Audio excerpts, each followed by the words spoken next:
அத்தனை பேரும் அல்லும்படி 6 முதல் 60% வரை ஆடி தள்ளுபடியுடன் சூப்பர் சரவணா ஸ்டோர்ஸ். ஆச்சி மசாலா எந்த சமையலும் ருசி தேடும் ரகசியம் 20 ரூபாய். 2M சினிமாஸ் டிபிஎச்எஸ் தயாரிப்பில் தயால் பத்மநாபன் இயக்கத்தில் வெற்றி நடிக்கும் லட்சுமிகாந்தன் கொலை வழக்கு ஜூலை 10 முதல் திரையரங்குகளில். ஆட்சி பொறுப்பேற்ற 75 நாட்கள் ஆகியும் அரசு நிர்வாகம் குறித்து வாய் திறக்காத முதல்வர் ஜோசப் விஜய் விரைவில் கூடவிருக்கும் பட்ஜெட் கூட்டத்தொடரின் போது எதிர்க்கட்சிகளின் விமர்சனங்களுக்கு உடனுக்குடன் எதிர்வினையாற்ற வேண்டும் என்கிற தீர்மானத்தை எடுத்திருக்கிறார்.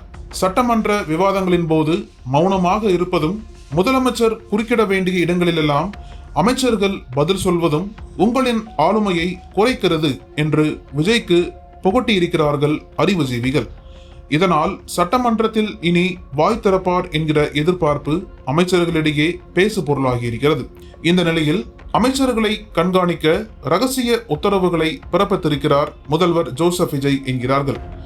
இது குறித்து நம்மிடம் பேசும் உளவுத்துறையினர், ஊழல் மற்றும் லஞ்சத்திற்கு எதிராக கர்ஜிக்கும் விஜய், லஞ்சம் யாரேனும் கேட்டால் கொடுக்க மாட்டேன் என சொல்லுங்கள் என மக்களுக்கு போதிக்கிறார். அரசு அலுவலகங்களையும் அமைச்சர்கள், எம்எல்ஏக்கள், தாவேகா மாவட்ட செயலாளர்கள் ஆகியோரின் நடவடிக்கைகளையும் சீக்கிரட்டாக கண்காணித்தால் லஞ்சம் எந்த அளவிற்கு புரையோடி இருக்கிறது என்பதை விஜய் அறிந்து கொள்ள முடியும். அண்மையில் மதுரை மாவட்டத்தின் ஒரு தொகுதியில் நீர்வளத்துறை தொடர்பாக சுமார் 88 கோடி ரூபாய்க்கு ஒரு வேலை ஒதுக்கப்பட்டது.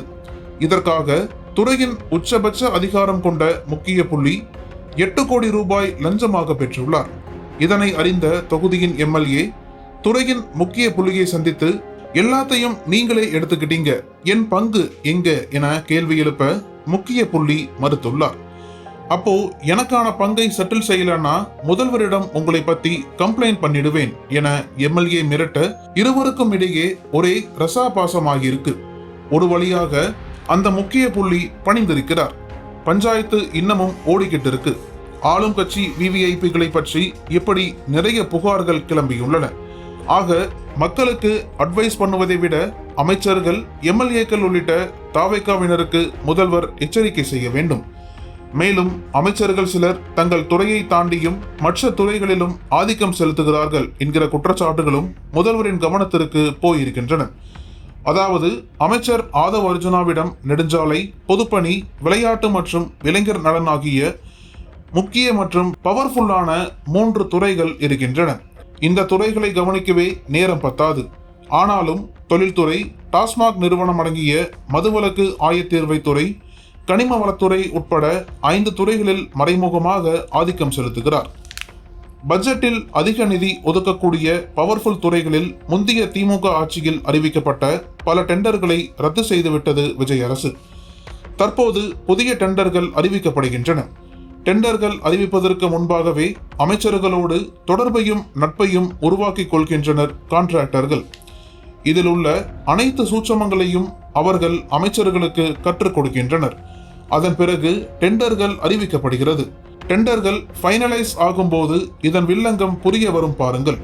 இதற்கிடையே சட்டமன்ற பேரவையில் உள்ள ஊழல் அதிகாரி ஒருவரின் ஆதிக்கம் எல்லை மீறி போய்க் கொண்டிருக்கிறது.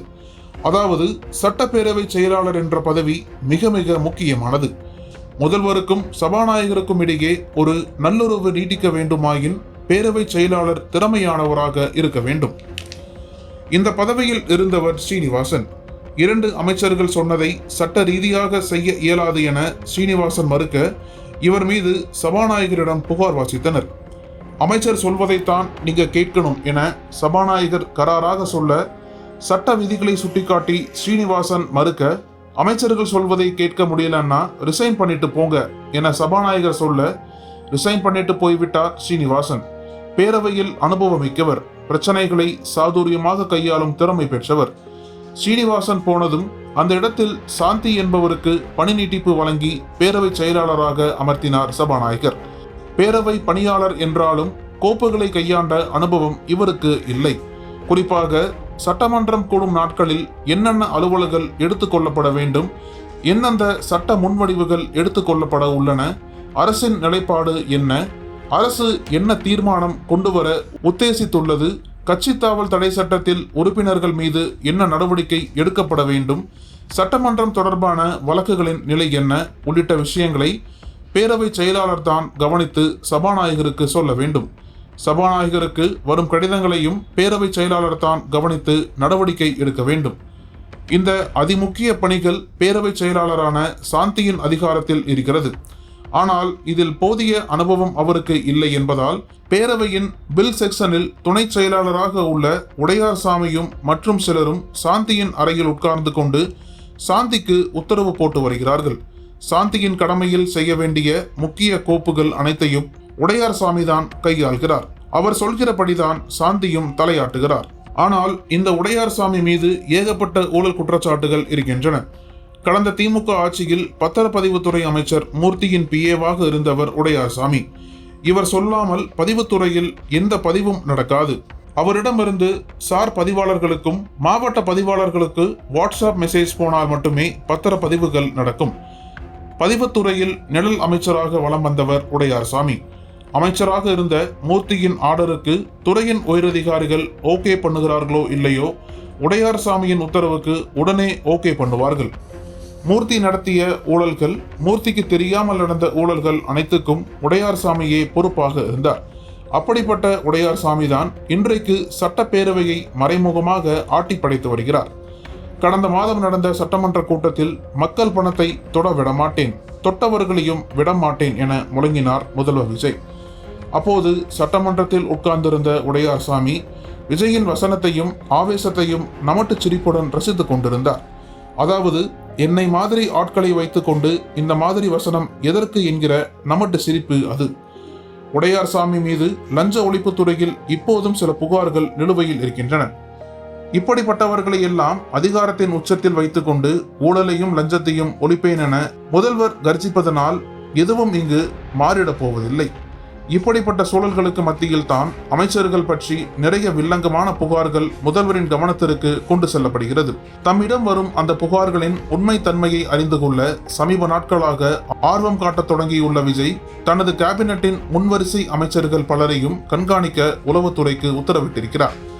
அவரது ரேடாரில் அமைச்சர்கள் ரகசியமாக கண்காணிக்கப்படுகிறார்கள் என விவரிக்கின்றனர் உளவுத்துறையினர். நான் ஆணையிட்டால் எனும் எம்ஜிஆரின் பாட்டை தனது ஜனநாயகன் படத்தில் பாடி இந்த கூட்டத்தின் ஆட்டத்தை ஒழிப்பேன் என வீராவேசம் காட்டிய முதல்வர் விஜய் ஊழல் மற்றும் லஞ்சம் குறித்து பொதுமக்களுக்கு அட்வைஸ் செய்வதை விட்டுவிட்டு அமைச்சர்களும் அவரது பிஏக்களும் போடும் ஆட்டத்தை ஒடுக்க சாட்டையை எடுப்பாரா? நக்கீரன் டிவிக்கு சப்ஸ்கிரைப் செய்யுங்கள். உங்கள் ஆதரவே எங்கள் பலம். ஆசிரியர்களுக்கு நண்பனாகவும் மாணவர்களுக்கு ஆசானாகவும் திகழும் தேர்வு வழிகாட்டி. ஒவ்வொரு பாடத்திற்கும் அனுபவமிக்க ஆசிரியர்களின் துல்லியமான தெளிவான விடைகள். CNC இருக்கு, தேர்வு பயம் எதற்கு? இது தீரன் பப்ளிஷிங் ஹவுஸ் விற்பனை வெளியீடு.